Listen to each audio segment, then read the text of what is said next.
Hey guys, and welcome back to another video on the Simple Car Guy channel. In this quick video, I'm going to show you how to register a battery on your BMW. Just like a lot of other manufacturers, BMW has switched over to a smart charging system in order to reduce the CO2 emissions, since the battery is only charged when it's needed. So these cars have an IBS, or an intelligent battery sensor, that monitors the voltage, current, state of charge, temperature, probably a few other things, in order to charge it properly. So the alternator doesn't spin all the time. It only spins when the battery needs to be charged. So that brings us nicely as to why you need to register your battery. If you don't register your battery, the new battery will be overcharged and it will die faster, faster than expected. So in a year or two, you're going to have to put a new battery in. This car is from 2012 and it still has its original battery at the time. So it lasted 8 years.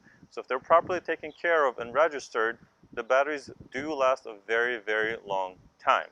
Not only that, not registering the battery can potentially damage some electronic systems within your car. If you were wondering why I'm filming in the back of my cars, well, that's because most BMWs have the batteries in the back. So in this car, you have to pull out this carpet part out of the trunk, and then you have access to the actual battery. You may also need to remove these two bolts and pull this part out as well. I'm not going to do that because in this video I'm not actually going to show you how to replace the battery. I'm only going to show you how to register it. But in order to replace it, if you were replacing it, you remove this brace and then remove each terminal and basically pull the battery out, put the new one in. It's very simple. There's nothing complicated about it. Now if you go to the Z4, it's pretty much the same concept. We're going to take out this carpet piece or this trim, and you have access to your battery. Same thing, you have the little brace you would have to remove. Then you have the negative and positive terminals that you have to remove, replace the battery, put the new one in, replace everything else. Now let's not waste any more of our time. Let's get inside the car and register the battery. We're now sitting in my BMW Z4 E89, but the process should be pretty much the same for any BMW that requires this service. So the hardest part about registering the battery on a BMW is having the correct tools. In this case, I'm going to be using this Ansell BM700 scan tool. I did a full review on this scanner just a few days ago, so check that out. It can do a lot of cool items on BMWs, but what we're interested in today is registering a battery. So since this scanner can actually do that job for us, we're going to use it.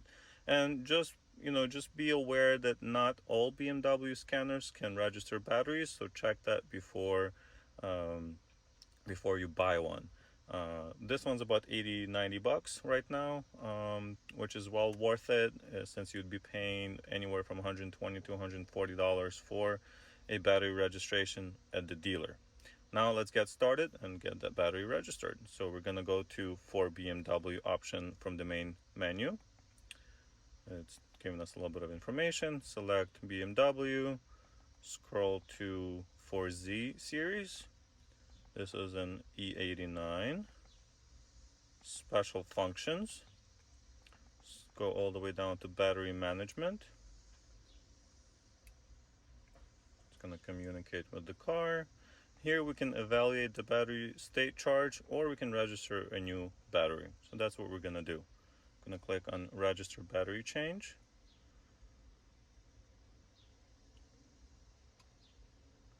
So it's giving you a little bit of information. And it's telling you that the history of the last battery is going to be deleted. Now press OK. So there isn't a record of the last battery that was replaced.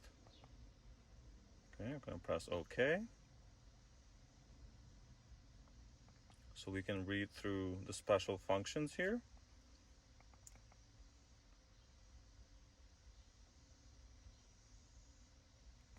Okay.